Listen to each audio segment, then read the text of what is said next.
Okay, couples, in this video, we're going to talk about the 5 things you need to do if you've had an affair. So this video, I'm talking to the offender, to the person that's had the affair. And it's really important for you to take some time to go through these really key, important 5 things, because it's going to dictate the direction that you're going to go.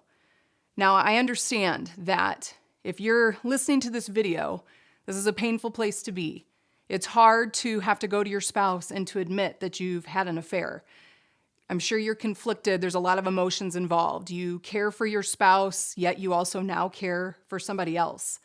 But it's really important that you walk through these 5 steps and to be true to that part of the process, because it's going to help you to have clearer thinking about the direction you need to go.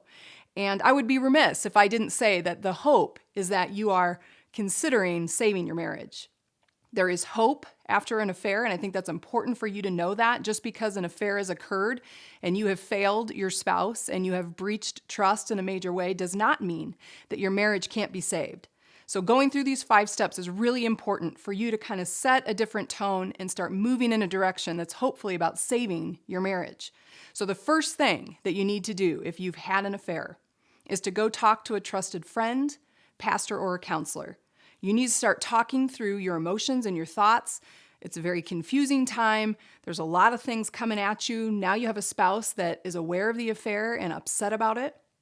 And you also have this other person that you care about who's, I'm sure, feeling stressed about what this means for that relationship as well. So the first thing is make sure you talk to someone right away that is a trusted person in your life.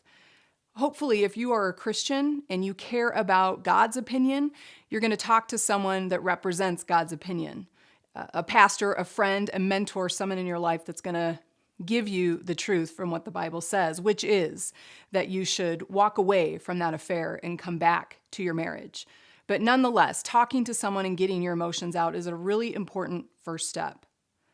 The second thing that you need to do is make some hard decisions for yourself. Here's what I mean by that.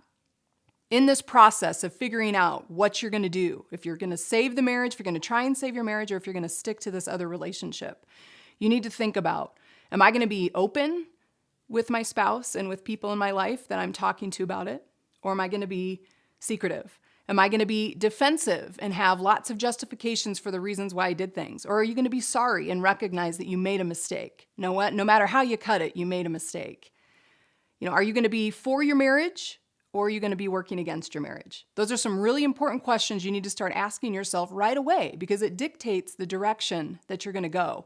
And it's better to be honest with yourself and honest with people around you and really start thinking about that before you get down the road too far. The third thing you need to do is you've got to cut off all ties with this other person.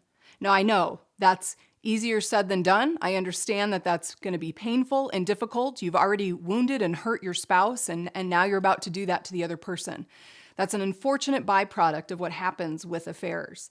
But it's very important for you to have any clarity of thinking and to really decide for yourself the direction you need to go. You cannot still be in relationship with that third party. You've got to cut off all ties. You need to make a clean break. You need to say no more conversations, no more phone calls, no more seeing one another, that you need space to start figuring this out. So important to cut off the third party from your life right now. The fourth thing you need to do is, if you're not sure if you want to save your marriage, it doesn't matter. Still cut off all ties with a third party. That's very important, that no matter where you are in this journey, and if you're not ready to say yet if I'm for my marriage or not for my marriage, doesn't matter. You need to break off the other relationship, because there's going to be no way for you to really start evaluating who you're going to be and what you want to be moving forward if you're still clouded by the emotions of that other relationship. So step 4 is cut off ties with that third party. As difficult as that is, very important for you to do at this point. The fifth thing you need to do is seek the truth. My hope and prayer is that you go to God in prayer, that you're talking to trusted people in your life, again, that represent a biblical perspective, and you start asking yourself and praying for God to help you figure out, how did I go wrong in this? How long ago did I start thinking about another person? Why did I start thinking about another person? What does the Bible say about marriage, divorce, infidelity, and what do I need to do in response to that truth? This is so important for you because these decisions that you're making now, like I said before, are setting the course of where you're going in your future. And if you don't get clear thinking as quickly as possible, then you could be many months down the road and realize you made a mistake in these early days and weeks, and you wish you could go back and make different decisions. So take the time, work through these 5 steps, and make sure that you're making clear-headed, right thinking about what you need to do next. Because again, there is hope for your marriage, whatever's broken, whatever was not satisfying to you. There is hope for you to come back to your marriage and to make things right. But you have some really important steps you need to go through in order for that to start happening.